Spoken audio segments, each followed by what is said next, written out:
Scotiabank's success comes from its people and the experience gained from 175 years of history. Committed employees seeking opportunities and building for the future.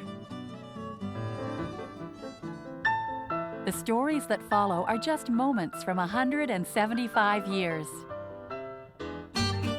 From this history, Scotiabank has learned that standing by its customers, employees, and communities leads to a successful growing business. Dedicated people finding new ways of connecting and meeting the unique needs of customers around the world. Learning from our success in the past will allow us to flourish and grow in the future.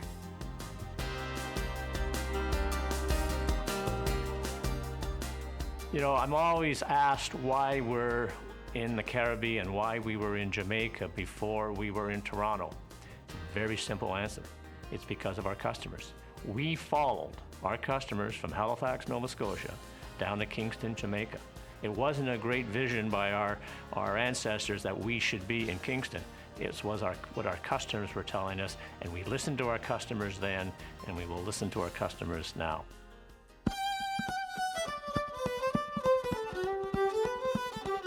In the 1830s, Samuel Cunard had a vision.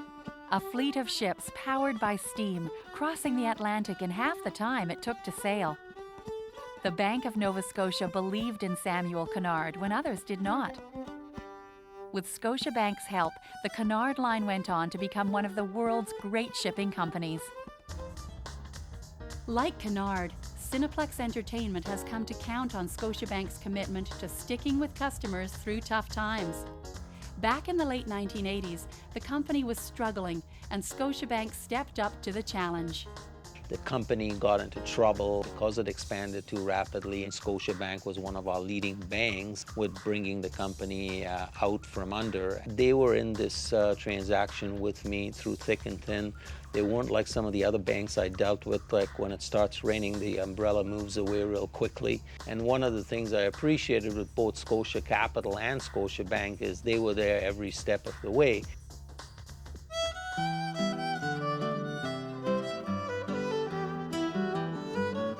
Scotia bankers have always gone the extra mile for their customers.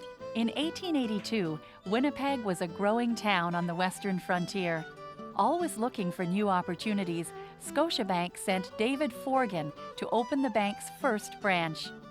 Protecting the interests of the bank and his customers was a duty he took very seriously.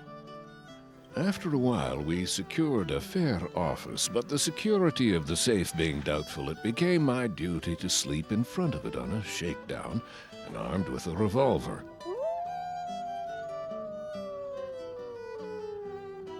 It was tinged with adventure and romance to my mind. Was I not a tenderfoot in the great Northwest roughing it?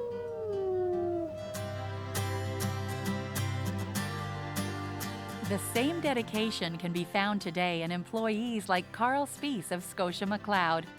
They may not sleep in front of a vault, but they still do whatever it takes to meet the needs of their customers. Going the extra mile is something that I really try and instill in my team. You go the extra mile, you follow up, you make sure that what they ask for was done and done in the way that they want it. And that helps to improve the satisfaction and ultimately the results of the business overall.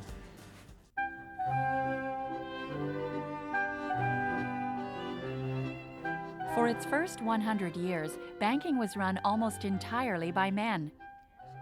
In 1961, Shirley Giles and another woman, Gladys Marcellus, were confirmed as the first female branch managers in Canada of any bank. I was the assistant accountant at College and Bathurst branch, and I got a phone call from downtown, and he said, "We're thinking of appointing a woman branch manager. What do you think?" And I said, "That's wonderful." He said, "Well, I'm glad you like the idea because we'd like you to be the first." Well, then I said, "Do you think I can do it?" And he said, "If the fellows can learn to do it, you can." I didn't think I would see a woman manager in my day in the bank. And when I left, we had senior vice presidents who were women. I think it's so important to have pioneers like Shirley who break through stereotypes and let us move forward. Almost half of our branch managers in Canada now are women, and over 35% of our regional management team across Canada are women. So she has had an incredibly positive impact on the advancement of women at Scotiabank.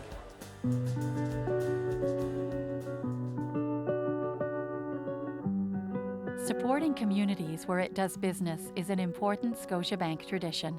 From disaster relief like the Halifax explosion and Hurricane Ivan, to supporting arts and culture and health and community programs, Scotiabank employees contribute generously in both donations and volunteer hours.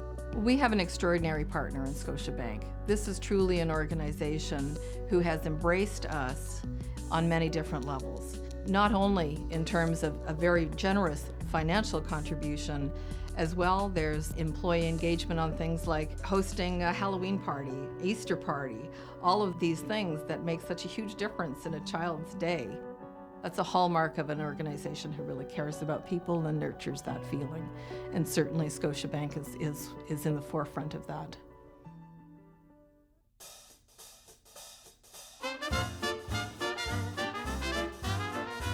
Listening and connecting to customers is not new at Scotiabank.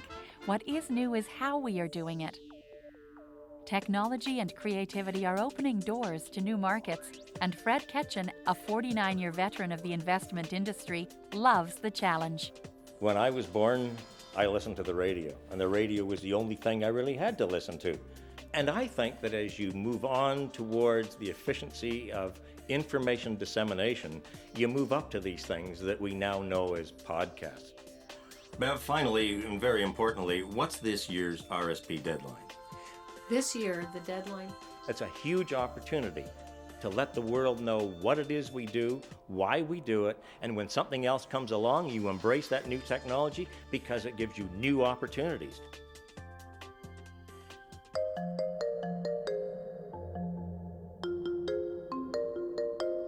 Scotia Makata's proud history includes prestigious recognition at the London Gold Fix. Today, Scotia Makata provides complex global services for clients in the sophisticated gold market. Newmont is not only among the biggest gold miners in the world, it is also a long-standing Scotia Makata client. Scotia Makata is represented in all the major regions of the world.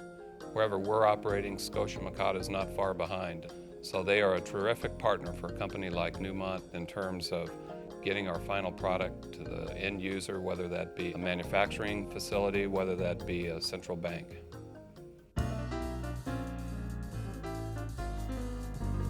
From the beginning, Scotiabank has been committed to its small business customers. Today, Scotiabank is helping Canadians realize big dreams through an array of products and services created for small business. Meeting the needs of these customers is creating new opportunities for small businesses to develop and grow. Scotiabank was wonderful. I went to them with a business plan and they were more than willing to help. They gave me good advice. They've always believed in me. The fact that they care about what you're doing and they seem to be involved and they understand how the business works and they seem to be able to go with the flow. They've been here for the first 10 years. I hope they're here for at least the next 10.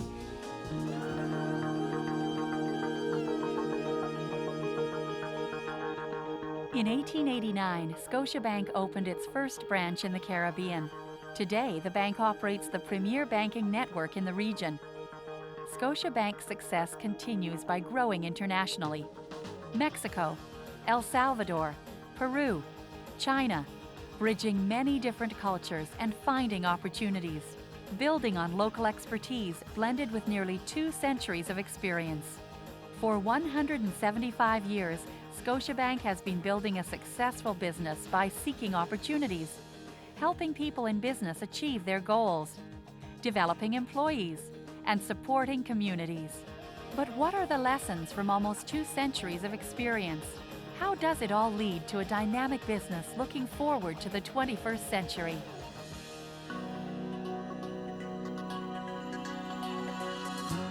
I think what our success has taught us is that change needs to be evolutionary rather than revolutionary. The bank has learned how to deal with change.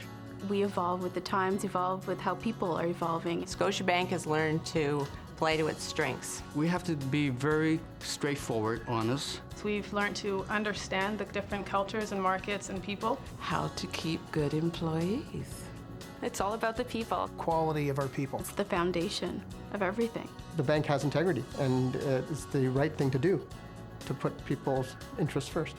And all of that has translated into a successful corporation that I can see going for another 175 and beyond. Almost like to say the sky's the limit.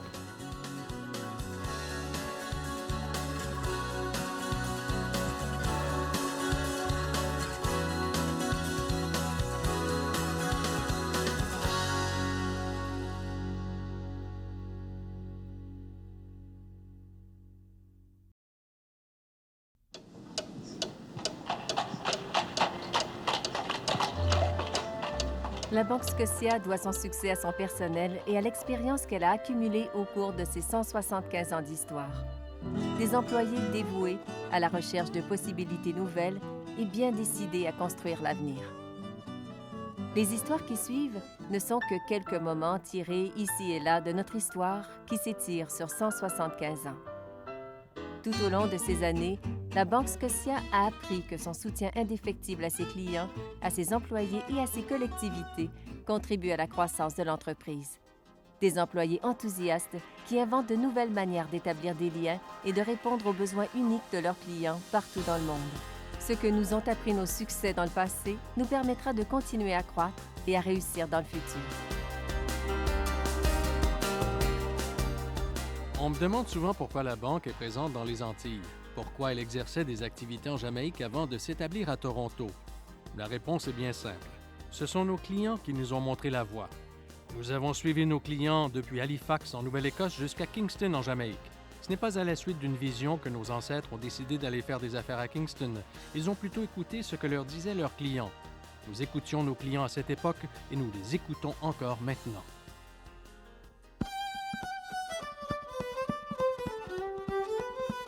Dans les années 1830, Samuel Cunard a eu une inspiration, une flotte de bateaux à vapeur qui traverserait l'Atlantique dans la moitié moins de temps qu'un bateau à voile.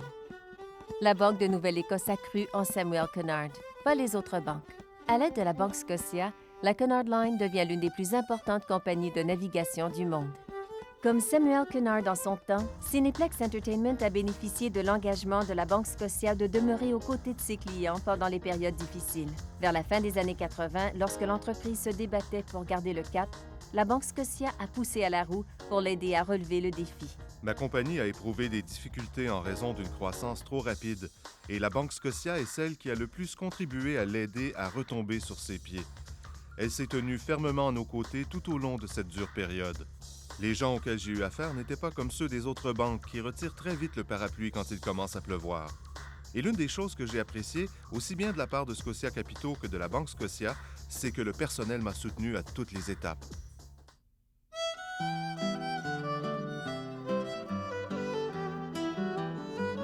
Les employés de la Banque Scotia n'hésitent jamais à faire plus que ce à quoi leurs clients s'attendent. En 1882, Winnipeg était une ville en pleine effervescence du côté de la frontière ouest du pays. Toujours en quête de nouvelles occasions d'affaires, la Banque Scotia chargea David Forgan d'y ouvrir la première succursale bancaire. La protection des intérêts de la banque et de ses clients était une responsabilité qu'il prenait très au sérieux. Après un certain temps, nous avons trouvé un endroit acceptable. Mais je mettais en doute la sécurité du coffre-fort. Je me suis fait un devoir de dormir tout à côté, armé d'un revolver. Pour moi, cette vie tenait de l'aventure et du roman. N'étais-je pas un novice vivant à la dure dans le Grand Nord-Ouest?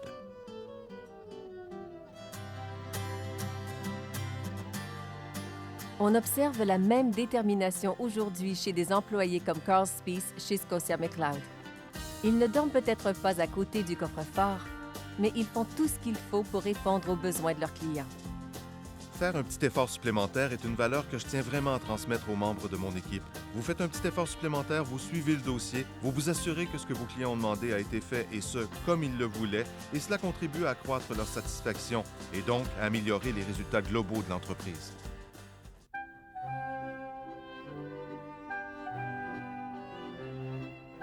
Pendant les 100 premières années, les activités bancaires n'étaient pratiquement gérées que par des hommes.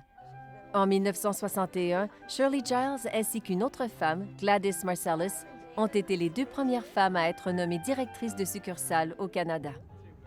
J'étais comptable adjointe à la succursale College et Bathurst lorsque j'ai reçu un coup de téléphone du centre-ville.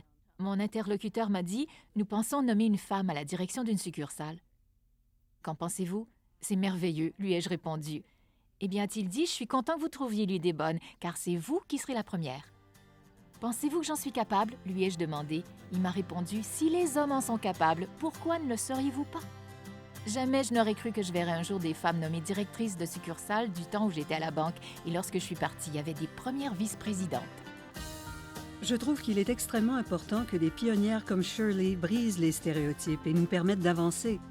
Près de la moitié de nos directeurs de succursales au Canada sont maintenant des femmes et plus de 35% de nos équipes de direction régionale au Canada sont composées de femmes. Shirley a donc eu une influence positive incroyable sur l'avancement des femmes à la Banque Scotia.